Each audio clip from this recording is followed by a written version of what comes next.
Niliwahi kusema kuhusu utajiri wa Harmonize wakati nipo asubuhi na kula zangu ugali na sosi za Kilimanjaro. Niliwahi kusema kuhusu utajiri wa Harmonize. Watu walikuwa wananyoshia vidole. Nilisema Harmonize ana nyumba zaidi ya 30. Kwa nini Harmonize ugali na sausage mtamu sana.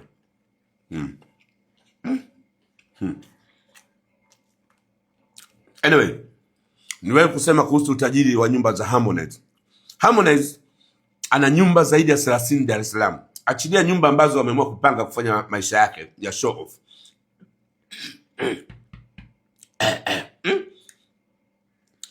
Sasa wachambuzi uchwala hapo wangekata, wasingeonyesha maisha halisi.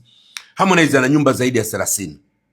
Jana mmemsikia mwenyewe anapozungumza. Kwa hiyo unapomzungumzia Harmonize lazima mjue mnaongea na msanii ambaye ameinvest, amefanya uwekezaji. Msiongee na wasanii ambao mali zao zinamilikiwa na wazazi wao. Narudia tena, Harmonize ni msanii ambaye anamiliki nyumba za kwake zaidi ya 30. Msimfananishe na wasanii ambao nyumba zao zinamilikiwa na mama zao, wazazi wao ndio wanazimiliki, alafu sema nyumba za kwake.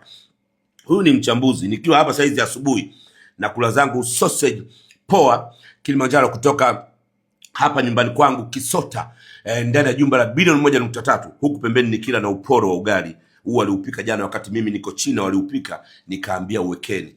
Hiyo ndio tofauti na jinsi maisha yalivyo. Wachambuzi wengine ambao hawaonyeshi ni haya hapa. Tazama hayo maisha. Wanapika sausage. Umeona hapo wanahangaika, wanapika sausage vizuri. Baada ya kupika sausage hapo, umeona maipika tayari. Wanatoka hapo, wanaingia wanachukua kiporo. Kiporo mkiona hapo wanakiposha moto. Wanakipasha moto vizuri. Baada ya kukipasha moto vizuri, yajayo wanafurahisha. Wanakuja kukaa kwenye maiki, wasijiangalie. Je, unataka maisha kama haya?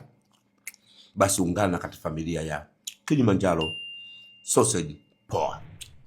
Hala!